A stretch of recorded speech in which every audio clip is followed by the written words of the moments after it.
Okay, this is lesson 3.3, linear system graph interpretation. This is where we're going to look at two lines graphed and we're going to interpret what the lines represent and what the point where they cross represents. So this is kind of bringing the first two lessons together.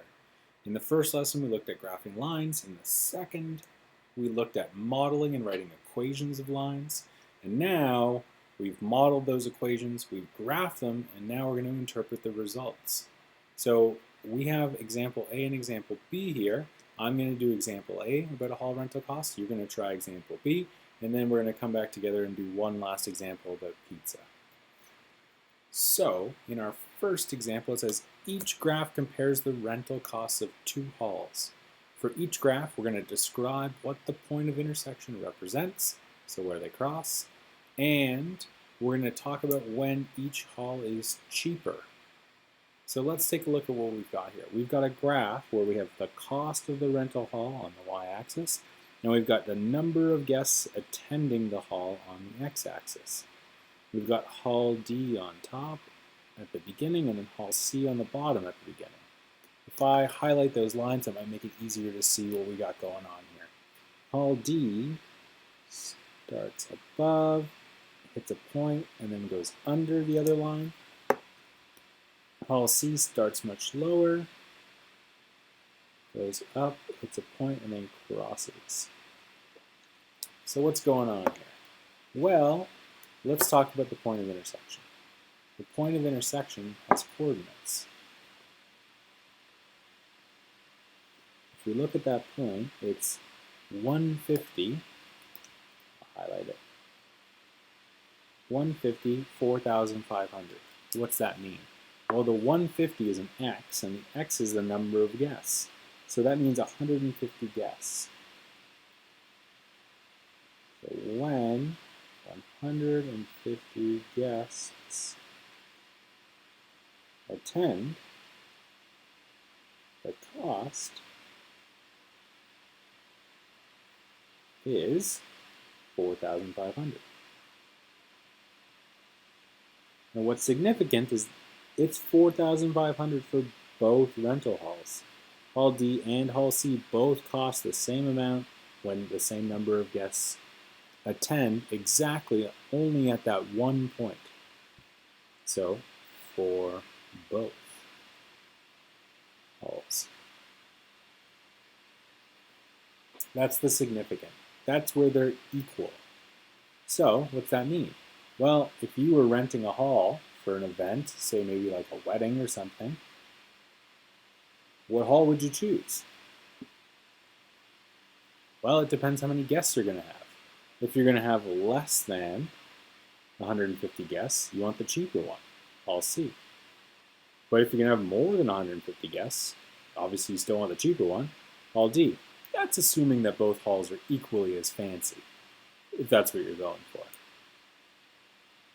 We want the cheaper one. So for how many guests is each hall cheaper? Hall D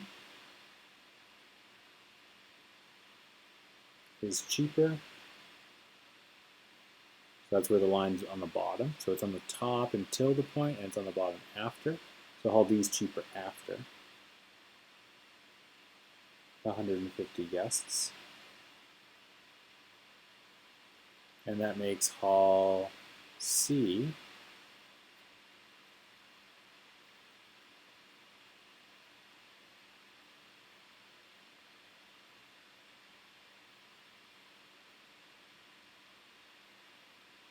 before 150 guests. So that's 0 to 149 guests. As soon as that 150th guest says they want to come, they're the same. You could choose either, and then after, you definitely want to choose D. So that's interpreting a graph, being able to identify what the point of intersection means and what it means before that and after that. So I want you to try B. You can pause the video now, try it, and then check your answer on the website, or you can follow along with the cost of pizza example and check your answer to be after the video. Your choice.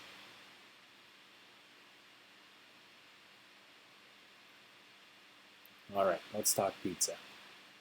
This graph represents the cost to produce and sell pizzas. Graph A represents the cost to produce a pizza, and B represents the income from the sale of pizza. Let's do some highlighting. Here we go. A is the cost.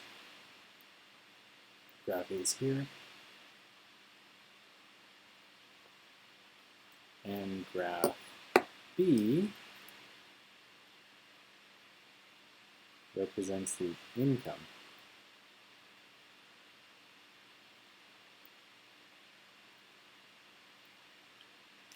So what's this mean? Well, what it means is it's going to cost money to run a pizza place. You got to pay electricity, you got to pay your employees, and the number of pizzas that get made, the employees are working longer, they're using up ingredients, so the cost goes up. But once you start selling pizzas, the amount of money you make starts going up too. And if you charge more for your pizza than it costs to make them, that line's going to go up quicker than your cost line. And that's the whole goal, because we want the amount we're making to eventually pass how much it costs so we can start to make profit. That difference here, where the income is above the cost, that's your profit. That's the whole goal of running a business, is to make a profit. So, what's the point of intersection represent? Well, that point where they cross is $30 and $350. So, that's 30 pizzas.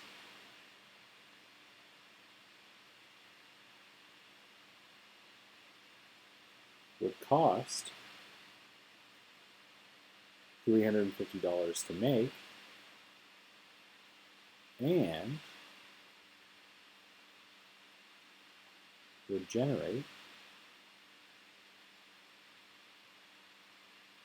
$350 of income.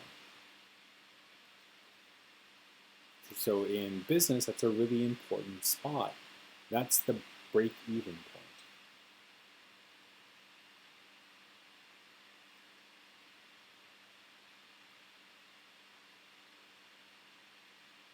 Oops. That point where your cost and your profit, sorry, your cost and your income are equal is your break-even point. The whole goal is to sell more than you would need to break even. And that's what question B is getting at. How many pizzas must be sold before there's a profit? That's where the income is bigger than the cost. Income's the pink line, cost is yellow line, anything after 30. So you can't make part of a pizza. So 31 pizzas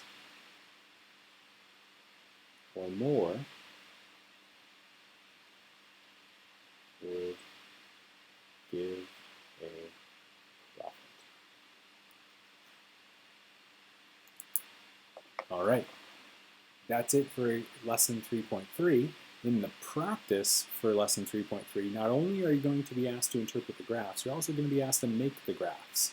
So it's going to take some of what you did in in lesson 3.2, and it's going to apply it to making graphs so that you can look for where the point of intersection is and interpret it. So we're going to combine all the lessons in your practice for 3.3. So good luck, and thanks for watching. I'll see you in lesson 3.4.